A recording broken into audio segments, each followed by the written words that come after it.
Virgo! This is a Virgo Sun, Moon, Rising, and Venus collective bonus reading for the month of July. For your personal reading, kindly send me a direct message. Kamusta mga Virgo? Tingnan natin. This is a collective reading para sa ating mga Virgo. Love, life, career, personal development.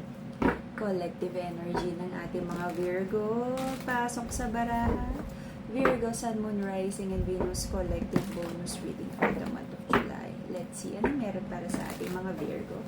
Alright, ingat sa mga scammers, hindi po ako magme-message sa inyo. Hindi po ako magme-message sa inyo. Alright, if you're ready to have your personal reading, kayo po ang mag-message sa akin. Pag kumakatok sa inyo, matik, hindi ako yan. Block na yan. Okay? Virgo. This is a Virgo, Sun, Moon, Rising, and Venus collective bonus reading for the month of July. Pag nag-message sa inyo, matik, hindi ako yan. Black na. Virgo, Sun, Moon, Rising, and Venus collective bonus reading for the month of July. If you're ready to have your personal reading, just send me a direct message. Kayo po ang kumatok. Okie-dokie. Let's see. Kaya nang meron para sa ating mga Virgo. Ang crystals natin, naka-promo pa din. Okay.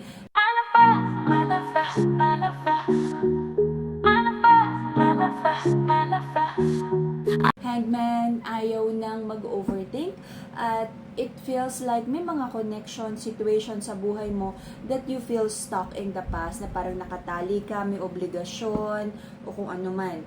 But sabi mo, kailangan mo nang kumalas. Okay.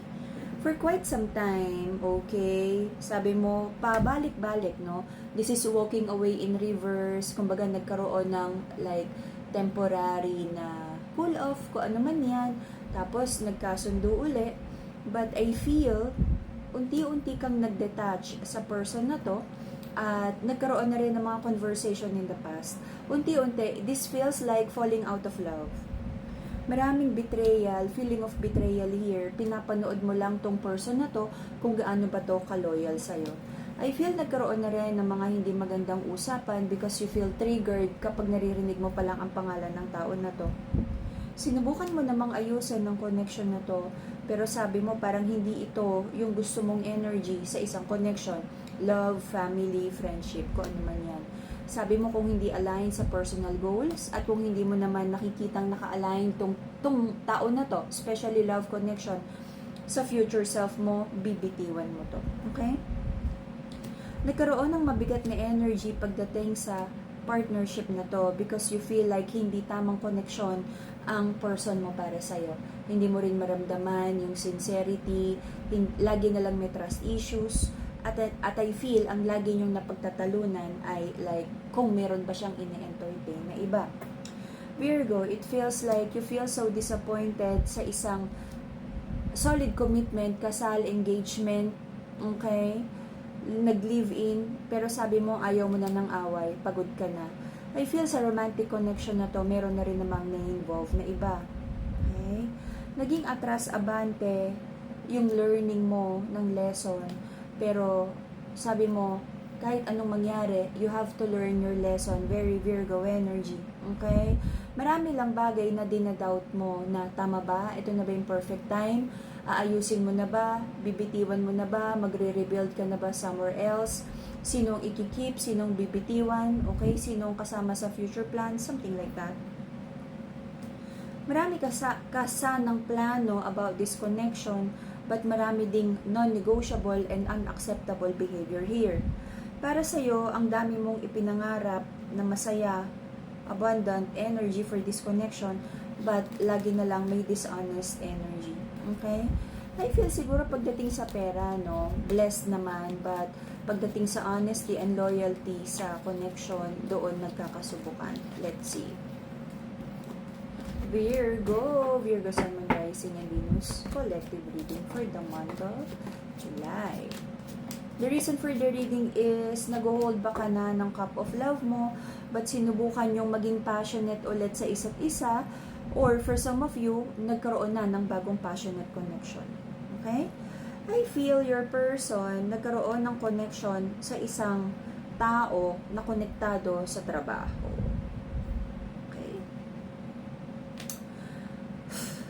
Recent pa, sabi mo, focus ka na lang sa sarili mo, self-preservation, pera, kabuhayan. Ayaw mo nang masyadong intindihin because na-hurt ka pa rin sa situation. Sabi mo, doon ka na lang magfo-focus sa kaperahan. Doon nakikita mo pa rin na parang may konting panghihinayang pa rin sa relationship na to, na parang okay sana pero bakit naging ganon? Very Virgo energy na dapat, na parang denumero na gusto mo nasusunod kung ano yung plano sa isip mo. But syempre, pagdating sa mga, lalo na to love connection, may kanya-kanya tayong free will. Kaya medyo nahihirapan ang energy mo kasi yung person mo, yung mga ginagawa ay hindi naka-align sa na plano mo sa isip mo. Okay? So, meron kang prayers and manifestations kung ilalaban mo pa ba tong connection na to. Give up mo na ba o kailangan mo lang magpahinga, umatras at mag-isip muna? Because talaga ang gusto mo naman ay solid commitment, masaya, family, long-term plans. Right now, marami kang iniisip about big decisions sa buhay mo. Two of Swords. Sabi mo, meron kang level of victory na gustong maabot kung ano man yung priority mo right now, okay? And nagiging careful ka about making any decision kasi ayaw mong maapektuhan yung nakikita mong ramdam mo you're doing the right thing Kaya nag-iingat ka sa mga decision mo kasi eto na, maaabot mo na yung price, konti na lang. Okay? Your person is trying to heal the situation right now, but parang kulang siya sa personal accountability na para ma-heal ang situation na to, kailangan muna niyang ayusin ang sarili niya. Okay? Hindi rin masyadong spiritual ang tao na to. Iba kasi yung religious, iba yung palasimba, iba yung spiritual. Iba yung malapit kay God, iba yung paladasal. Iba yung palasimba lang at iba yung marunong sumunod sa Diyos. Okay? Alam nung person na to na marami na siyang betrayal na nagawa sa connection na to, but nahirapan siyang i-heal ang sarili niya. Kung ano man yung mga factors na nag-i-influence sa tao na to for this person to do kung anong mga ginagawa niya, may awareness na may mga dapat siyang baguhin at ayusin sa sarili niya, but the commitment na baguhin ng sarili niya, doon siya nahihirapan. Okay? To balance your heart chakra, to heal your emotional wounds, Madagascar Rose Quartz, the pink crystal. For mental clarity and stronger connection with the divine, Amethyst, the purple crystal. Okay? Meron din tayong combination of love and money, Rose Quartz and Citrine, prosperity and happiness. Okay? Right now, gusto mo nang mag-move forward pero nahihirapan ka pa rin bitiwan.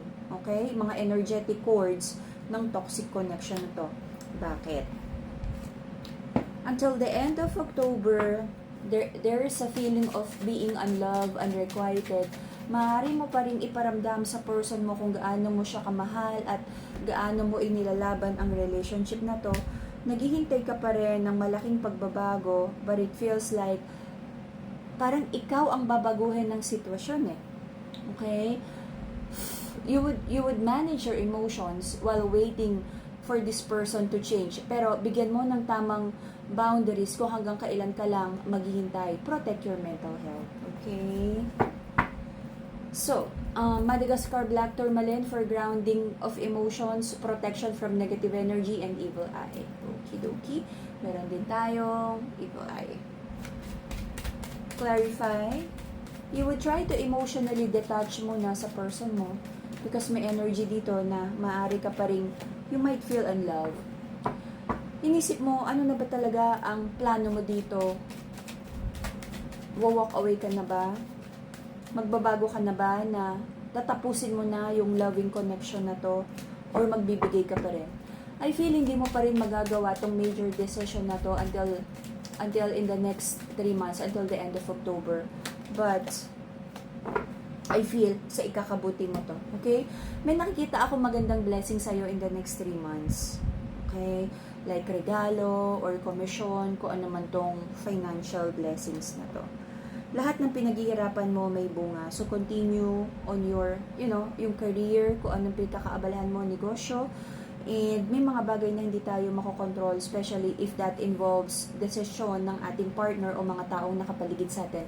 Manage your expectations. Ang may control ka lang sa mga gagawin mo at how you respond sa mga triggers sa paligid mo. And that would be the Virgo reading for the month of